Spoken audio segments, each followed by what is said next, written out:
ketika kita buka eViews, mungkin step-stepnya nggak usah saya sebutkan satu persatu karena ini di YouTube banyak bertebaran lah ya. Cara seperti ini. Jadi yang penting diperhatikan nanti bagaimana caranya kita membaca hasil ini dengan memastikan bahwa regresi yang kita miliki itu sudah layak ya. Untuk eViews ini kita klik di sini Bapak Ibu, kita create eViews book file. Lalu kita akan pilih datanya, di mana data yang kita miliki kebetulan data time series ya. Di sini kalau kita klik panahnya ini, itu ada unstructured, ada dated, ada balance panel gitu. Kalau data kita cross section itu unstructured yang kita pilih. Tapi kalau data kita time series, kita pilih dated. Kalau ini panel ya, kita pilih dated dan kita tentukan bahwa datednya itu apa? Tahunan, bulanan, kuartalan. Data yang kita miliki itu tahunan. Mulai dari kapan? Mulai dari tahun 1947 sampai 2000. Ya. 1947 sampai tahun 2000. Nah, terus ini dinamain nggak? Ya kalau mau dinamain boleh, kalau nggak masalah. Oke, kita klik OK. Nah, di sini kita sudah membuat satu work file, namanya itu tempat kita bekerja. Ya, namanya work file. Di sini lagi nanti kita akan masukkan datanya. Di dalam work file ini, itu terlihat bahwa kita sudah memasukkan tempat untuk input data dengan range-nya dari tahun 47 sampai tahun 2000. Jadi nanti akan ada 54 observasi. Sampelnya 47 sampai 2000 ada 54 observasi. Dan di sini selalu ada Bapak Ibu C sama receipt. Jangan dihapus ya. Ini adalah basic needs-nya untuk work file. Kita akan input data. Cara inputnya datanya gimana? Bapak Ibu lihat di atas. Di sini ada tulisan file, edit, objek, view, pro, quick, dan seterusnya. Kita pilih quick. Ya. Di situ ada menu quick. Kita klik, kemudian kita pilih sini yang namanya empty group edit series. Ya. Nah, jadi kita buat satu kotak lagi. Namanya grup. Ya. Grup data yang kita input. Nah, grup ini sama persis seperti Excel. Ya. Dan dia sudah memasukkan informasi yang tadi kita input. Tahun 47 sampai tahun 2000. Yang belum ada apa? Yang belum ada itu nama variabelnya. Ya. Kita punya variabel apa saja tadi? Ada konsumsi, ada YD, kemudian ada wealth, ada interest, gitu ya.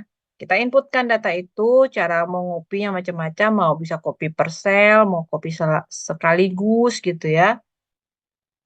Nah, di sini saya akan copy sekaligus dari judulnya. Bapak Ibu, dari judul saya copy semuanya. Saya di sini, paste di sini. Nah, kita sudah punya data ini. Nah, prosedur ini Bapak Ibu bisa pelajari, banyak yang sudah memberikan tutorialnya di YouTube ya.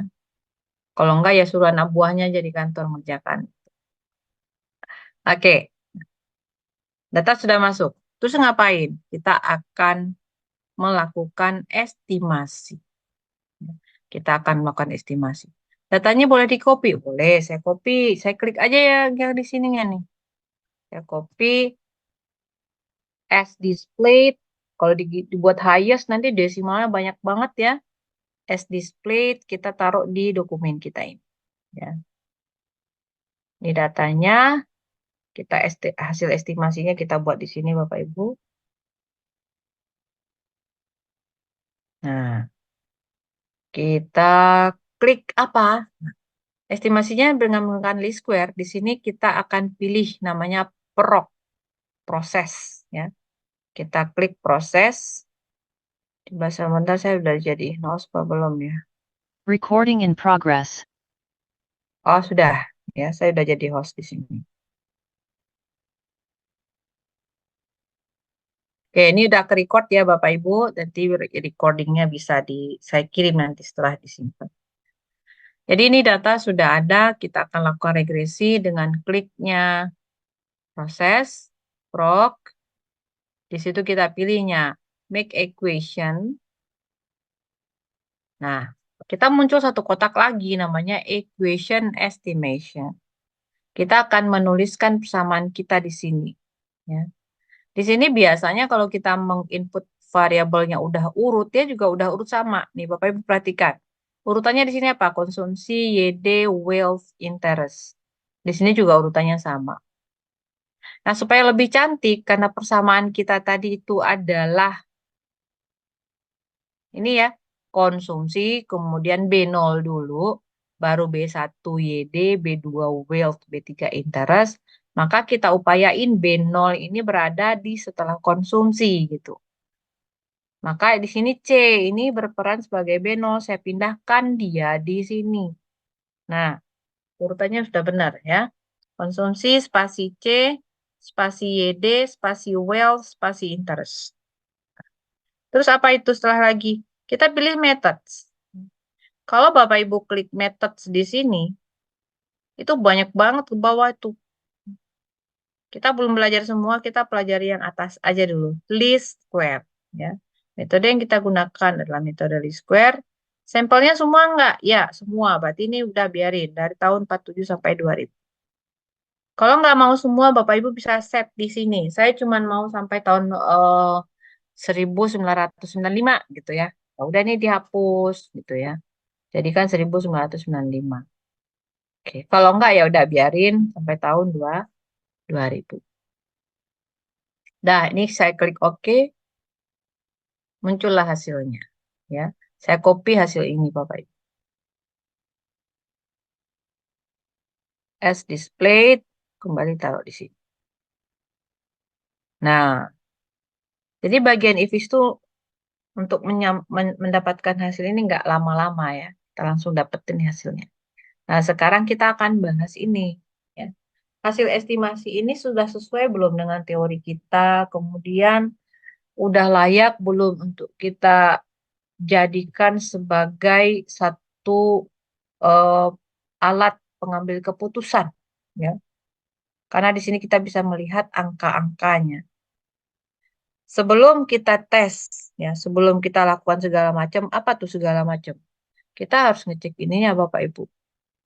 Sebelum uji T, uji F, ada multikolinearitas, heteroskedastisitas, autokorelasi. Tapi sebelum di situ, dengan melihat tabel ini, apakah Bapak Ibu bisa melihat yang harus terlihat sebagai orang ekonometrika? Pertama nih, saya ingin tanya, berapa pengaruh pendapatan disposable terhadap konsumsi dari hasil ini?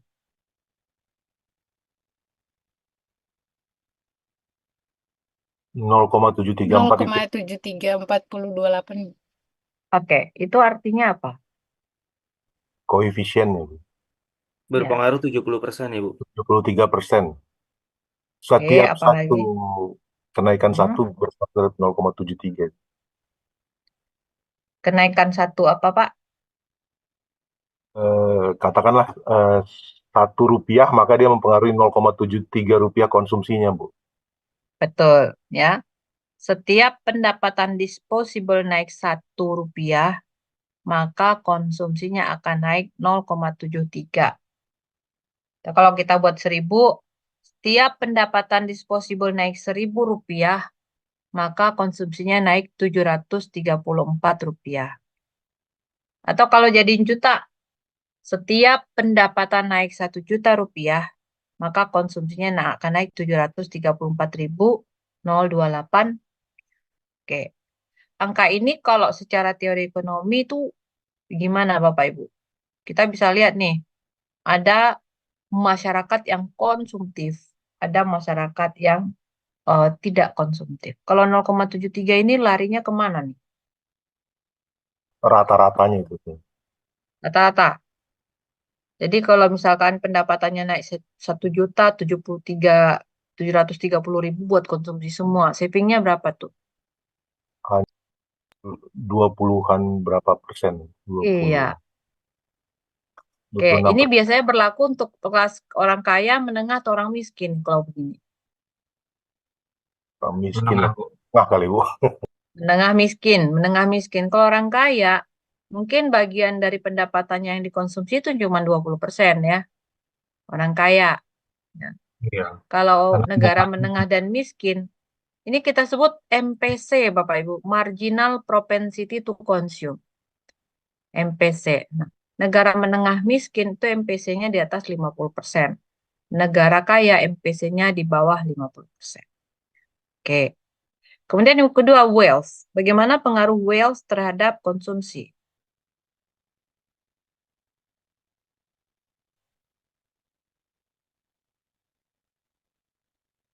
Hanya sedikit ya, 0,0359. Artinya ketika kesejahteraan naik satu satuan, maka tingkat konsumsinya akan naik 0,0359 satuan. Kalau kita bandingkan antara disposable income dengan wealth, maka pengaruh disposable income lebih besar dalam meningkatkan konsumsi daripada kesejahteraan. Wealth itu apa sih? Wealth itu ukurannya macam-macam. Bisa juga wealth itu adalah kekayaan warisan gitu ya. Jadi pendapatan yang tidak diperoleh dari bekerja seperti itu. Bagaimana pengaruh interest terhadap konsumsi? Negatif, ya. Negatif sesuai dengan teori kita tadi. Jika suku bunga naik, maka konsumsi akan ditahan dulu, berkurang. Dan pengaruhnya minus 5,52 cukup besar ya. Jika suku bunga naik satu satuan, biasanya satunya persen tuh. Maka konsumsi akan berkurang sebanyak 5,521 satuan. Sekarang pertanyaannya, ini layak enggak dijadikan sebagai kesimpulan dan menjadi alat pengambil keputusan? Gitu. Nah, jadi kita akan lakukan uji kelayakan model, ya. Uji kelayakan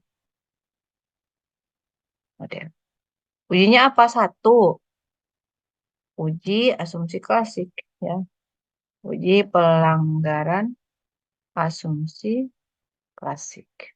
Yang kedua, uji goodness of fit. Yang ketiga, uji hipotesisnya. Uji T atau uji hipotesis. Nah, jadi sebelum kita sampai pada kesimpulan model ini layak, kita harus menjalankan ini prosedur ini dulu. Karena uji pelanggaran asumsi klasik itu apa aja? Ada 3 tadi yang basic. Ya, satu, uji multikolinearitas. Yang kedua, uji, ini kenapa nggak mau otomatis ya numberingnya?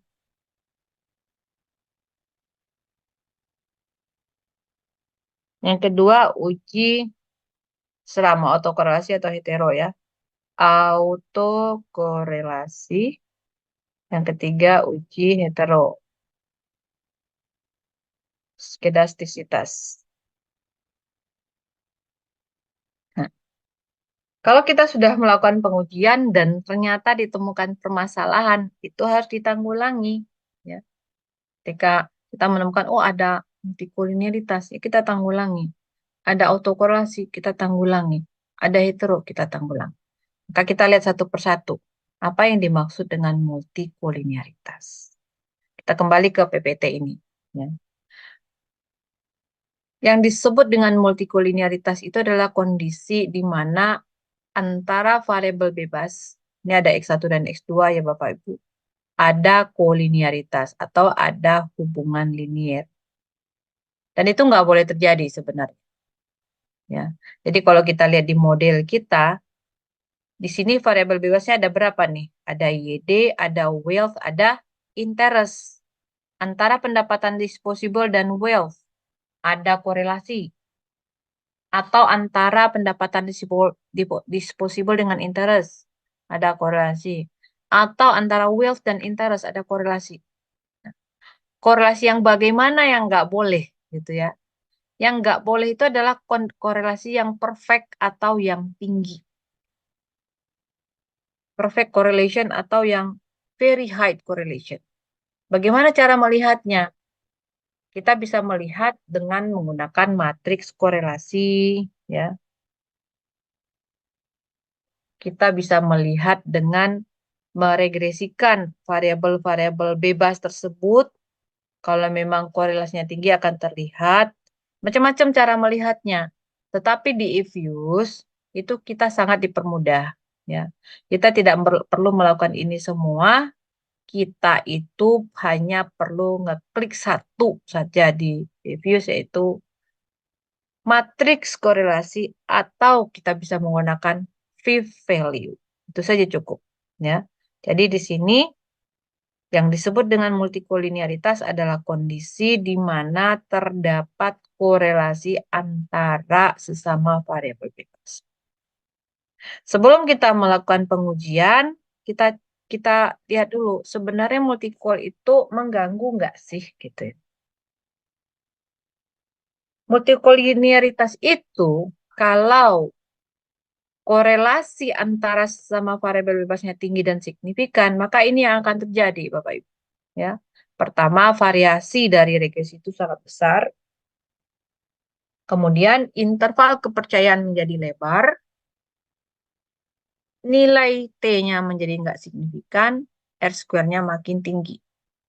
Tapi belum tentu hubungan antar variabelnya menjadi signifikan. Jadi ada beberapa hal yang menyebabkan multikolinearitas itu harus dihindari. Ya. Tapi nanti kita juga bisa melihat kalau ada multikol terus dia tidak mengganggu, itu gimana? Biarin aja gitu ya. Nah, jadi multikol ini tetap perlu dicek. Kita perlu menanggulangi multikol ketika multikol ini mengganggu, sehingga kalau mengganggu kita akan melakukan beberapa hal ini. Ya, kita bisa melihat informasi sejenis. Kalau ada variabelnya yang tumpang tindih dibuang gitu ya. Kita bisa melakukan transformasi variabel. Kita bisa mencari data tambahan untuk menjadikan multikolinearitas itu menghilang atau memudar. Kalau boleh saya buat catatan kecil di sini Bapak Ibu, ya. Sekarang kita masuk ke uji multikol ya. Nah, saya buat ruang di sini untuk multikolinearitas.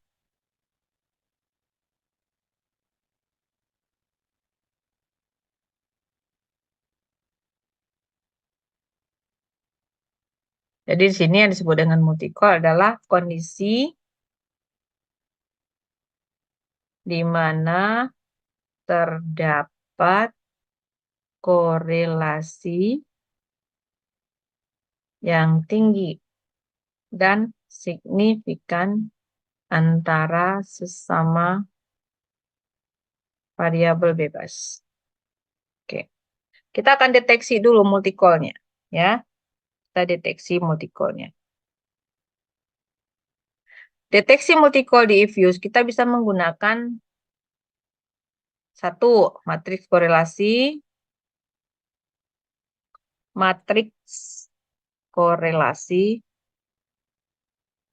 atau juga bisa juga dan gitu, dan atau kita menggunakan V-value. V-value itu apa? V-value itu variance inflation factors yang juga mewakili nilai dari matriks korelasi.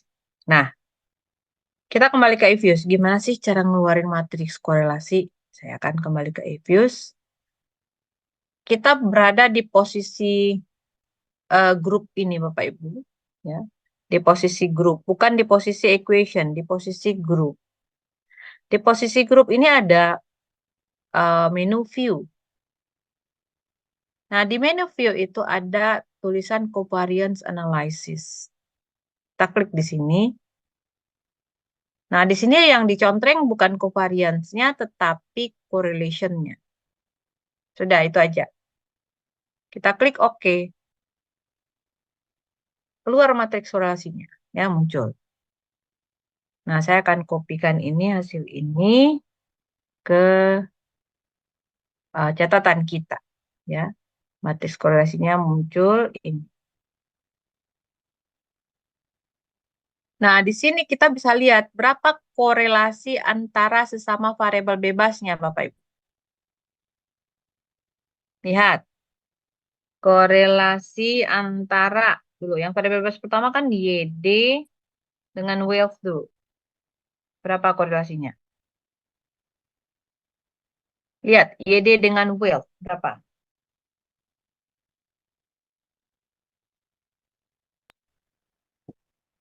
0,97.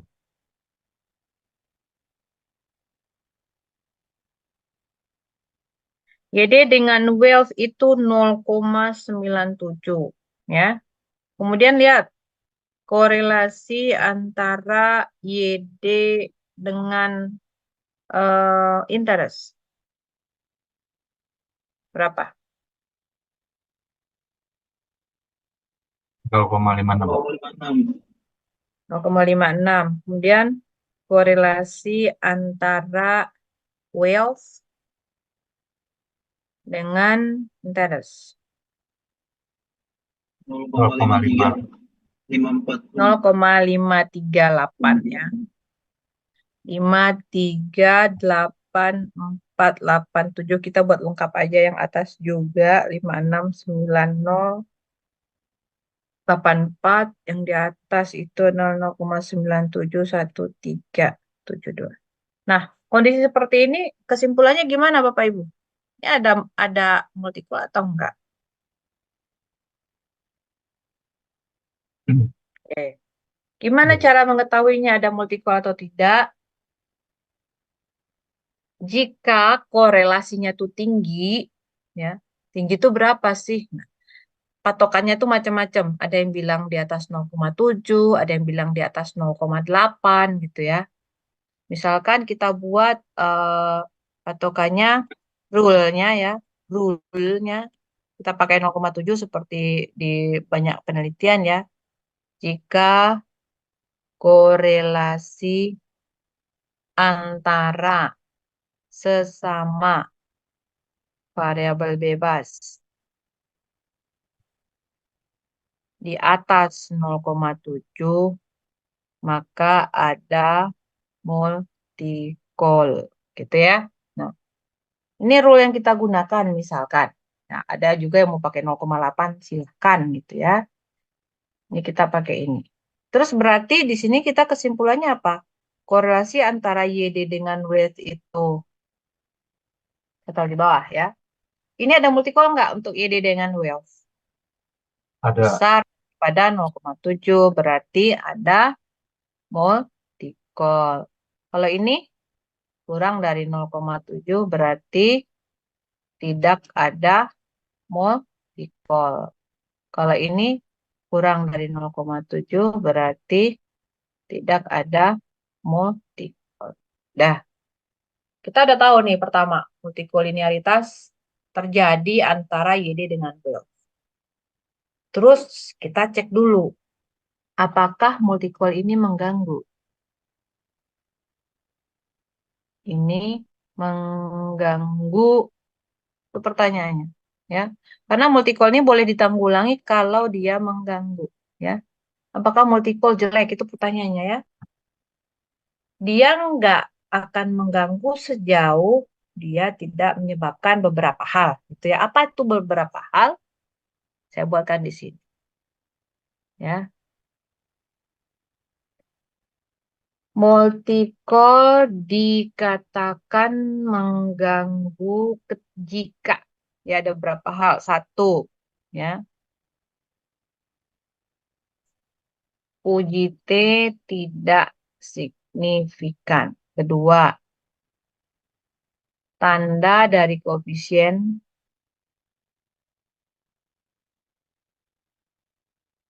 berubah, gitu ya. Itu aja kita lihat. Sekarang kita scroll ke atas. Multi-call kita ini mengganggu nggak ya? Ini ada multi-call loh di regresi kita, tapi mengganggu lah. Lihat UJT-nya dulu. Kalau UJT kan ngelihatnya dari probability ya, walaupun nanti kita belum melakukan, tapi saya kasih tahu Bapak Ibu, UJT itu kita lihat dari probability. Kalau probability-nya itu di bawah 0,05, itu berarti aman, ya. Ini aman. UJT-nya signifikan, ya, aman. Oke. Berarti ini sebenarnya UJT kita aman. Yang kedua, tanda. Ya, tandanya berubah. Ini tandanya berubah nggak dengan yang kita duga sebelumnya? Tadi kita duga YD tandanya positif, betul ya? Ya, Kita duga will tandanya positif. Interest tandanya negatif. Berarti tandanya udah sesuai dengan ekspektasi kita ya. Nah, ya, jadi kalau tandanya nggak berubah, kemudian uji T-nya aman, berarti walaupun ada multi-call ini tidak mengganggu ya. Jadi saya buat di sini, saya warnain deh. Ini sama ini. Ini saya apa? Saya potong lagi sedikit. Sorry, bukan di sini. Nah, nih ya.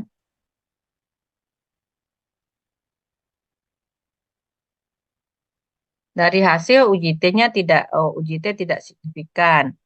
Pada hasil regresi, uji T-nya aman ya, aman. Dan tanda juga sesuai dengan hipotesa. Oke. Ya, kenapa uji T aman? Karena ini probability-nya semua berada di bawah 0,05. Biar Bapak Ibu bisa. Kemudian tandanya juga semua tandanya adalah aman gitu ya.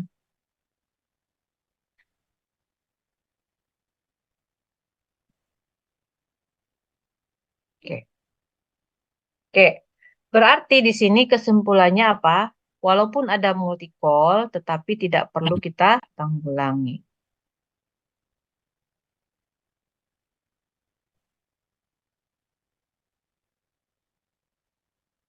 Tapi tidak perlu ditanggulangi. Dah, sampai di sini ada pertanyaan?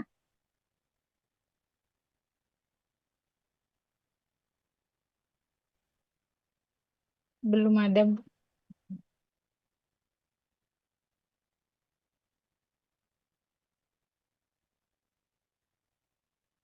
Nah, tadi saya katakan ada dua cara, yaitu matriks korelasi, satu lagi itu ada namanya p-value. Ya.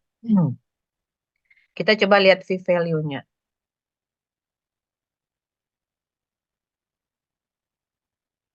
P-value juga kita bisa munculkan di dalam Infuse langsung. Ya. Posisinya adalah di equation, Bapak Ibu. Ya, di equation ini, saya akan klik view, Bapak Ibu. View, kemudian koefisien diagnostik. Nah, di situ ada variance inflation factors. Ya, kita klik. Nah, di sini kita bisa copy lagi di value-nya.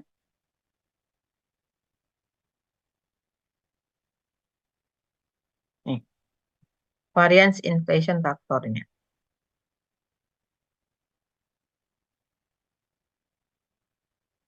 Nah, v-value itu rule-nya gimana? Rule-nya v-value. Jika v-value-nya yang centered ya, yang centered v-value itu besar dari 10, maka ada multi-call. Lebih gampang lihat ini ya. Ini ada multi-call nggak? Ada ini ya kan. Di atas 10 dia kan. Ini multi-call. Nah, tapi di atas kita sudah tahu bahwa angka yang multi-call ini ternyata tidak mengganggu. Ya, maka kita tidak usah tanggulang. Jadi kalau mau cepat lihat multi-call pakai v-value langsung.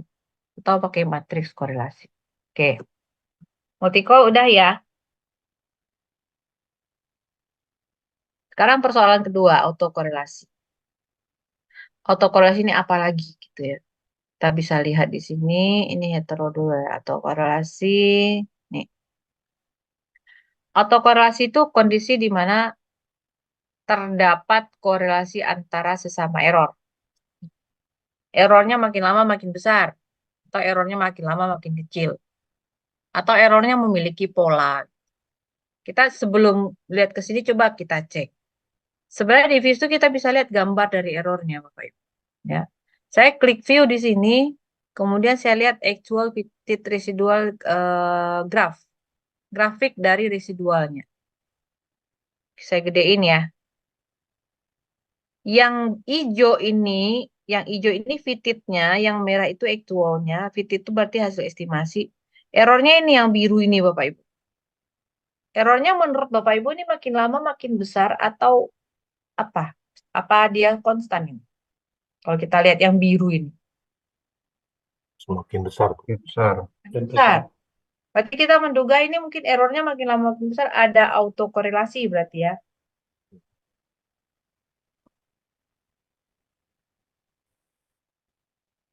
Nah, di sini dikatakan bahwa jika terjadi korelasi antar sesama error, bisa aja errornya makin lama makin besar, atau errornya makin lama makin kecil, atau errornya berpola, membesar, kemudian mengecil lagi, gitu ya.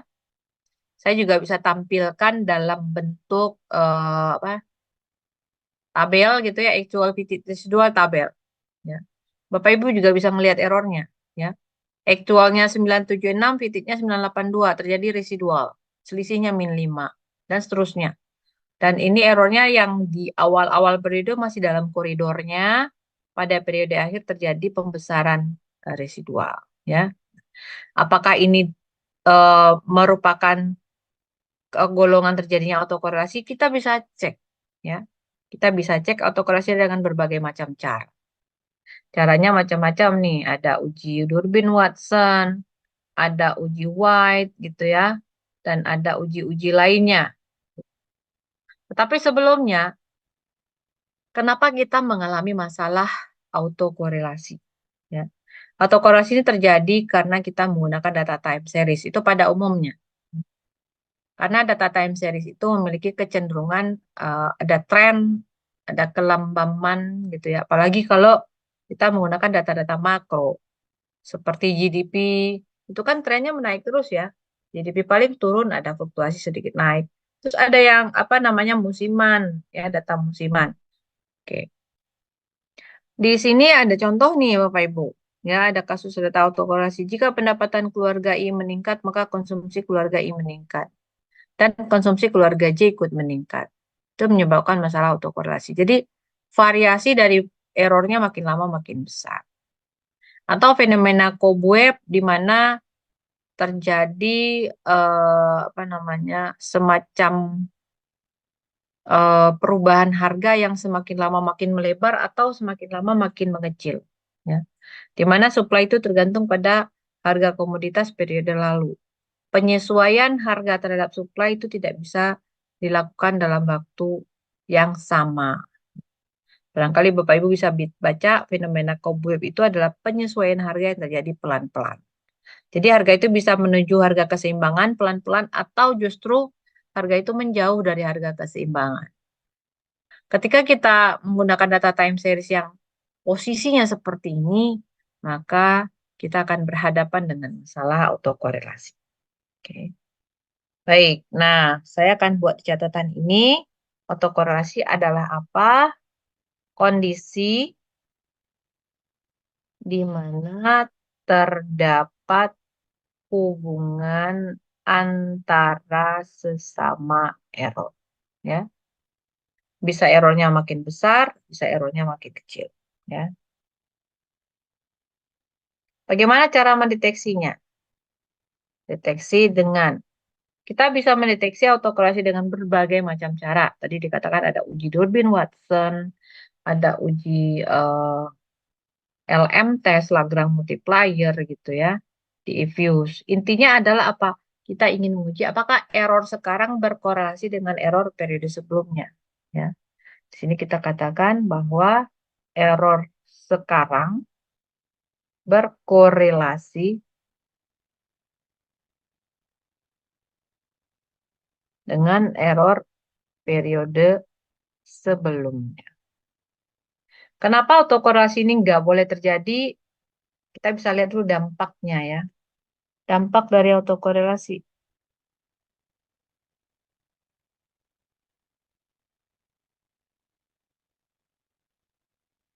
Oke. Ketika kita melakukan analisis korelasi, analisis regresi pada model yang memiliki autokorelasi, berarti koefisien yang kita miliki nggak bisa lagi terjamin blue-nya, ya. Kenapa? Karena variasi dari datanya tidak minimum, ya, nggak minimum lagi. Sehingga kalaupun kita harus melakukan regresi pada data yang memiliki autokorelasi, maka kita bisa melakukan GLS, Generalized Least Square. Itu adalah cara penyembuhan autokorelasi. Jadi di sini kita bisa melihat menggunakan JLS, kita melakukan perubahan-perubahan kepada variabelnya, kita melakukan perubahan-perubahan pada modelnya. Perubahan seperti apa yang bisa kita lakukan, nanti kita bisa bahas case by case. Kalau kasus ini nanti nggak ada autokorelasinya, saya akan berikan contoh kepada Bapak Ibu kasus yang ada autokorelasinya. Kita coba dulu yang ini ya. Jadi cara mendeteksinya, satu, kita bisa menggunakan uji Durbin-Watson.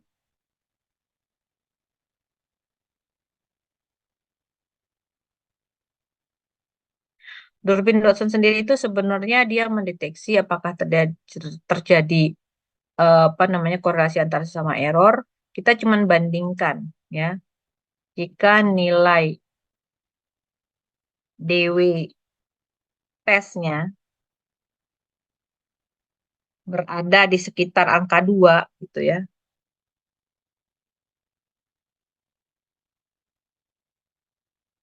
Sekitar angka 2,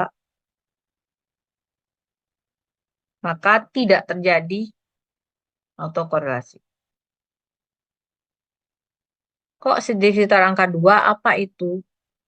Di buku Gujarati Bapak Ibu bisa buka ya di bagian apa namanya di bagian autokorelasi ya.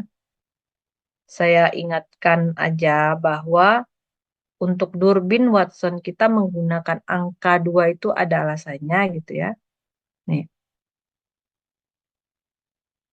Kita cari bagian autokorelasi.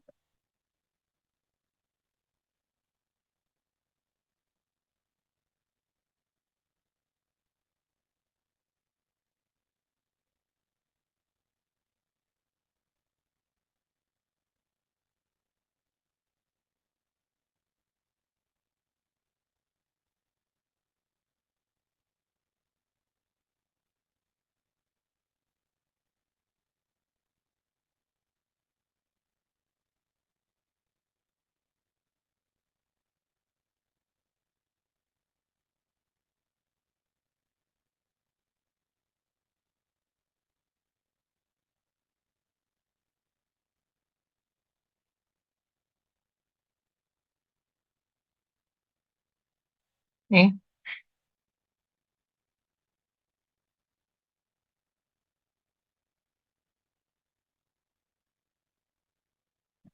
Nah, di sini ada apa namanya tabel Durbin Watson, apa skema tabel Durbin Watson. Hmm,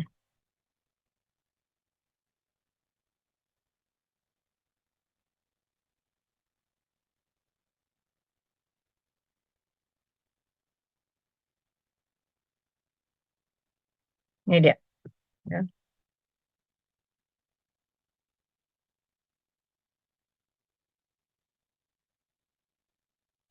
Kenapa saya katakan di sekitar angka 2? Karena angka Durbin Watson kalau di sekitar angka 2 itu ada kondisi di mana kita menyatakan tidak terjadi autokorelasi. Ya. Autokorelasi akan terjadi kalau nilai Durbin Watsonnya mendekati angka 0 atau nilai Durbin Watsonnya mendekati angka 4. Terus gimana cara tahunya? Ada tabel Durbin Watson. Nah, ini agak repot. Tapi saya menyarankan Bapak Ibu kalau misalkan malas menggunakan tabel Durbin Watson, kita bisa menggunakan LM test. Tapi ini juga akan sangat bermanfaat melihat secara cepat. Ya. Kita perhatikan ke atas. Di sini ada Durbin Watson ya Bapak Ibu. Berapa Durbin Watsonnya? 1,331 ya. Nih Durbin Watson statistiknya berapa nih? 1,31. Ya. Dari hasil print out, ini adalah Durbin Watson statistik. Kira-kira Durbin Watson statistik berada 1,31 itu ada autokorelasi atau enggak ya? Gitu. Melihat secara cepat saja gitu. Nanti kita akan khawatir kalau misalkan si angka Durbin Watsonnya itu berada di angka 1,9 atau 2,1 gitu ya. Itu mengkhawatirkan gitu. Jadi kalau udah kayak gini sepertinya aman gitu ya. Sepertinya aman ya. Angka 1,31 itu berada di sebelah kirinya angka 2, barangkali dia berada di zone of indecision atau berada di zona reject SO. Berada di zona eh, nggak deket nol gitu ya, di atas. Biasanya yang si DL ini itu adalah masih di bawah angka 1 gitu ya. Kalau 1, sekian barangkali gitu ya. Nah, kalau misalkan di Durbin Watson kita tidak yakin bahwa ini mendekati angka 2, kita bisa menggunakan metode yang kedua. Kita bisa deteksi dengan ya, selain uji Durbin Watson, kita bisa deteksi dengan uji LM. Ya. Ini saya geser dulu. Nah, ini kesimpulannya untuk uji DW ya, kemungkinan tidak terjadi ya auto korelasi ya. Boleh cek tabel DW ya Bapak Ibu, tabel DW dicek. Untuk lebih mudahnya kita bisa menggunakan pengujian yang kedua yaitu uji LM, Lagrange multiplier. Nah, uji LM itu sendiri itu adalah menguji apakah terjadi hubungan antara sesama error. Kalau di Evius, kita langsung aja di posisi equation tadi ya, ini di posisi equation, ini saya udah gedein, saya kecilin lagi. Bukan ini dikecilin gitu ya. Nah, posisinya itu di equation ya Bapak Ibu. Kita bisa pilih pengujian autokorelasi di sini. Kita klik view, kemudian residual diagnostic, pilih serial correlation LM. Di sini kita akan diminta lag-nya. Lag itu apa? Kita ditanya mau dilihat hubungan error sekarang dengan error 2 periode lalu kah? Kalau 2 periode lalu lag-nya 2. Kita cuma butuh apakah ada korelasi error sekarang dengan error 1 periode lalu. Maka ini selalu kita rubah menjadi angka 1. Saya juga nggak tahu kenapa IVI selalu membuatnya angka 2. Nah, ini jadi angka 1, kita Oke, kita klik angka 1, lalu kita klik OK. Nah, ini hasilnya. Saya copy hasilnya ini. Saya cukup copy yang ininya saja, yang di bawahnya nggak perlu. Hasil dari uji LM. Nah, nah uji LM yang seperti ini gimana cara membacanya? Oke, kita akan baca. Oke. Nah, di sini kita akan melihat nilai dari observe R-square-nya. Jadi kita buat hipotesa dulu, Bapak Ibu, untuk uji autokorelasi. Ya, ada H0, ada H. Jadi autokorelasi itu sendiri adalah menguji apakah terdapat korelasi antara sesama error. Ya. Jadi di HA-nya adalah eh, terdapat korelasi antara sesama error. Kalau H0-nya tidak terdapat korelasi antara sesama error. Nah, kondisi yang akan menentukan apakah H0 atau HA yang diterima itu adalah kita bisa bandingkan. Jika observe R square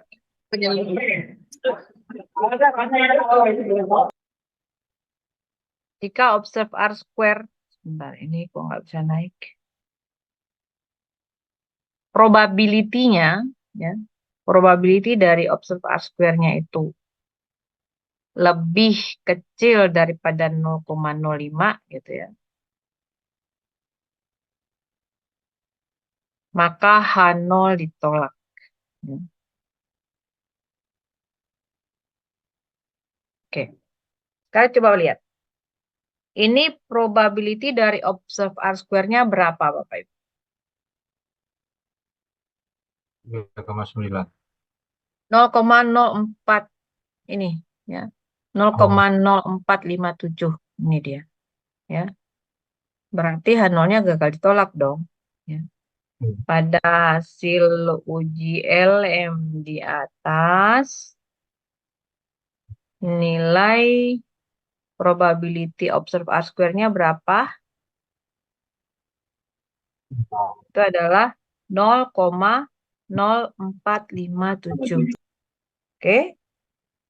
Berarti ini lebih kecil daripada 0,05. Maka H0 ditolak. Kalau H0 ditolak berarti apa? A diterima. A diterima. Kesimpulannya apa? Hmm. Terdapat Nah, terdapat korelasi auto antara sesama error. Nah, korelasi. terdapat korelasi antara sesama error atau terdapat Autokorelasi. autokorelasi. Nah, oke. Nah, ini terserah saja nanti Bapak Ibu mau pakai uji LM atau mau pakai uji DW. Ternyata di uji LM langsung ketahuan ada autokorelasi. Berarti angka 1,3 ini masih berada di range ada autokorelasinya. Kemungkinan kan tadi saya jawab, kemungkinan terjadi atau tidak terjadi. Hapus saja tidak terjadinya. Lebih enak kita menggunakan uji LM, ya, karena langsung terjawab. Kalau uji Durbin Watson kita menduga-duga ini dia jauh dari angka 2. Apakah masih termasuk di zone of indecision kita nggak tahu, ya. Pakai uji LM saja. Oke, kita udah tahu yang kedua bahwa terdapat autokorelasi. Ada pertanyaan sampai di sini Bapak Ibu? Izin Bu untuk konfirmasi aja Bu. Tadi apakah nilai prop observe R squared itu sama dengan prop chi square itu ya Bu ya? Maksudnya. Oh, ini observe R square-nya ini bukan prop-nya Pak. Ini adalah nilainya chi square-nya. Ini probability-nya. Gitu. Oke, yang Sama dipakai yang prop chi kayak square itu. uji T, kayak uji T ini nilai T-nya ini probability-nya. Jadi yang kita lihat probability-nya Pak. Oke. Baik, Probability dari observe R square sama dengan probability chi square-nya gitu. Sama, betul. makasih. Ya, Makasih, Bu. baik. Ya. Ada pertanyaan lagi Bapak Ibu?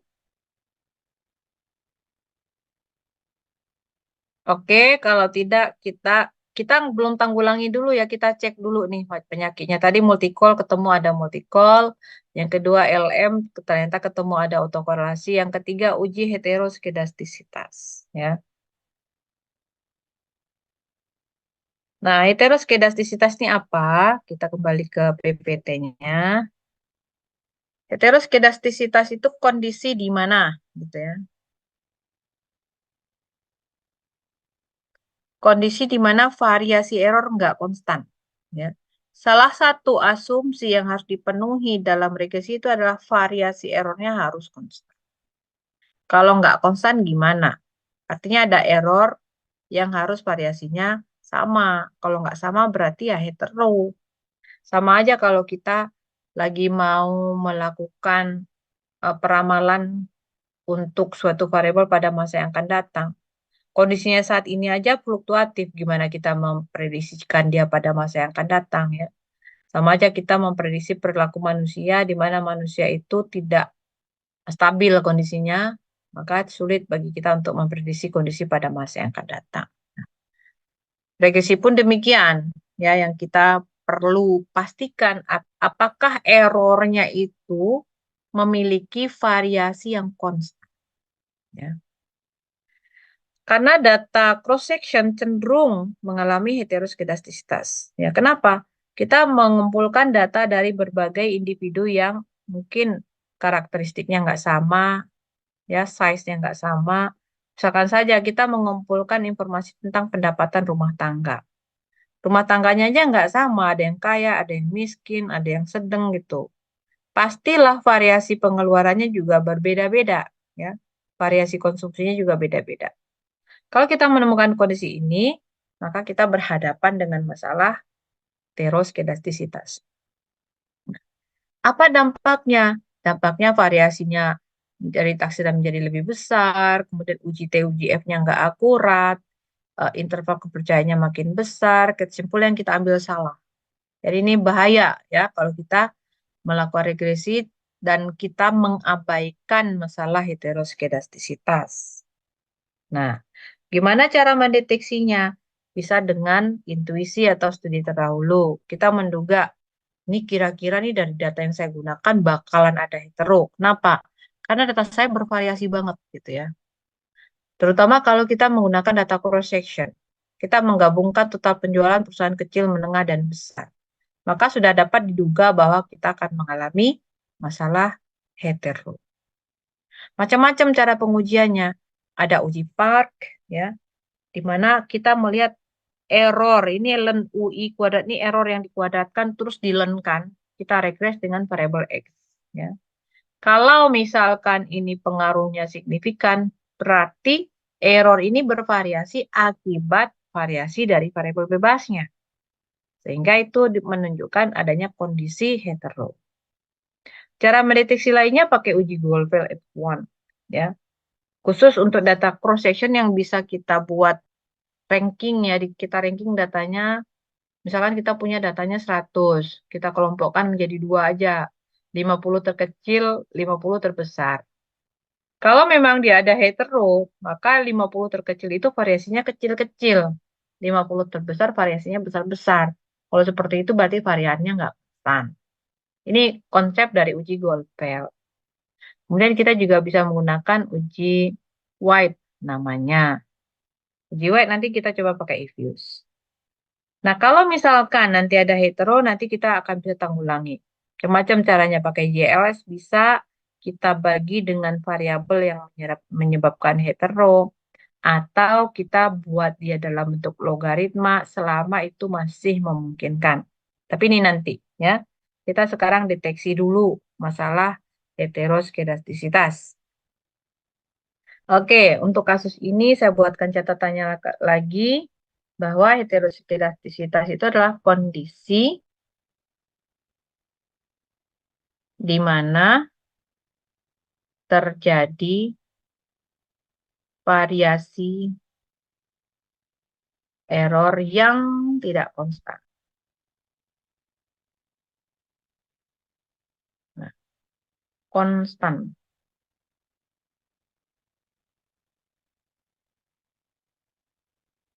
Sehingga dampaknya parameter yang kita hasilkan tidak terjamin menjadi memenuhi asumsi blue tadi. Ya. Cara mendeteksinya gimana? Deteksi. Tadi ada uji Park, ada uji Gletser juga ada sebenarnya kalau di SPSS pakai uji Gletser, ada uji LM. Kita pakai uji LM aja yang ada di Ifuse, bukan LM uji White. Ya. White ini nama orang sebenarnya Bapak Ibu. Dia membuatkan program di Ifuse di mana kita bisa mendeteksi apakah variasi dari errornya itu konstan atau tidak. Di uji White, kita bisa lihat nih Bapak Ibu di Ifuse.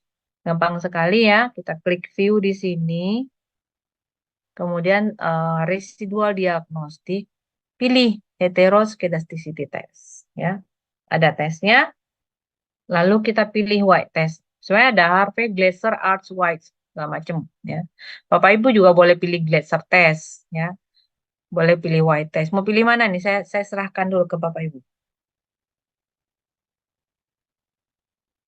White-nya, Bu. Ada White. Uji White ya. Uji White kita klik OK. Nah, ini hasilnya. Saya hanya perlu atasnya saja, Bapak Ibu. Ya. Kita copy atasnya saja.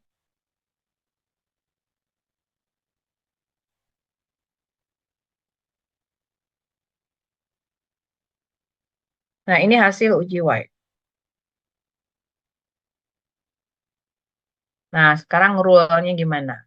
Uji White itu mirip dengan ini tadi. Saya copy aja. Tapi kata-katanya saya ganti sedikit ya. Hipotesa untuk uji White.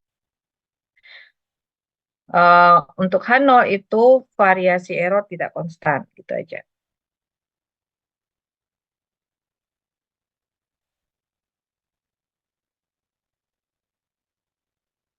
Sementara H0-nya variasi error konstan.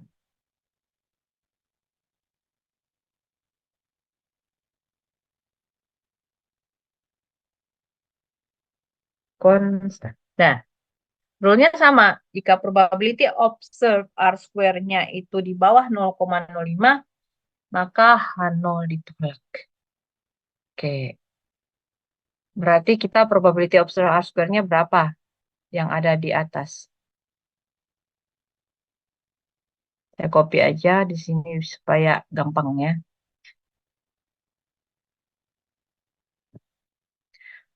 Dari hasil uji White di atas,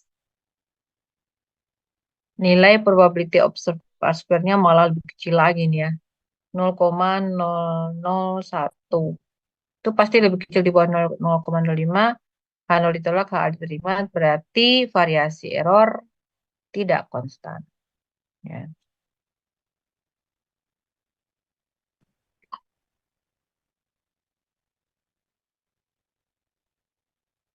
Atau terdapat heteroskedastisitas.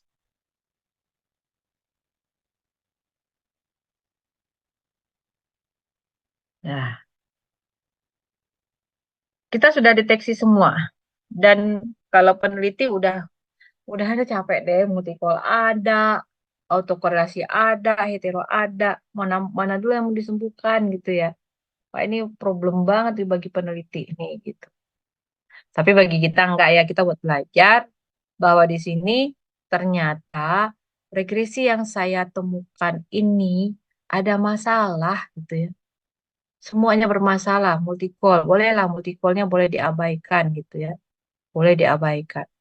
Tapi yang nggak boleh diabaikan itu adalah apa namanya autokorelasi itu nggak boleh diabaikan. Saya kasih tebel dah ini. Hurufnya jadi huruf besar semua, dikasih tebel, digedein lagi gitu ya. Tidak boleh diabaikan. Kalau ada autokorelasi nggak boleh diabaikan karena itu akan menyebabkan parameternya tidak blue lagi. Begitu juga dengan heteroskedastisitas. Ya.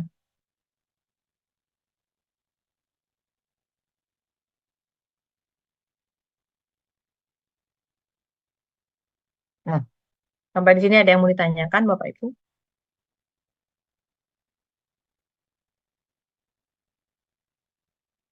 Nah, kita belum nyampe ke uji goodness of fit. Uji goodness of fit dan uji T hanya boleh dilakukan kalau udah clear semua di pelanggaran asumsi klasik. Ya. Jangan Bapak Ibu menginterpretasikan model yang masih punya penyakit. Ya. Sama aja kita menilai orang, mau menilai orang, tapi yang satu sakit, yang satu sehat, nggak fair dong. Yang sakit disehatkan dulu. Ya. Yang sakit disehatkan dulu baru dinilai. Ini sakit modelnya ya, ada hetero, ada autokorelasi, ada multikol. Sehingga tadi yang kita baca tadi, ternyata bahwa pendapatan disposable itu berpengaruh sebesar 0,734028. Artinya, kalau pendapatan disposable naik satu satuan, maka konsumsi naik 0,73 satuan. Berarti kondisinya di Amerika pada tahun tersebut adalah konsumtif, gitu. Tabungannya sedikit. Kemudian wealth tidak begitu besar pengaruhnya walaupun signifikan gitu ya. Itu nggak boleh kita ceritakan. Kenapa? Karena belum disembuhkan. Kita harus sembuhkan dulu autokorelasi, kita sembuhkan dulu heteronya. Nah, tapi hari ini kita nggak akan sampai kepada penyembuhannya. Karena kalau saya bahas satu-satu nanti waktunya nggak cukup nih Bapak Ibu. Ya. Sekarang kita buka apa waktu untuk tanya jawab, silakan.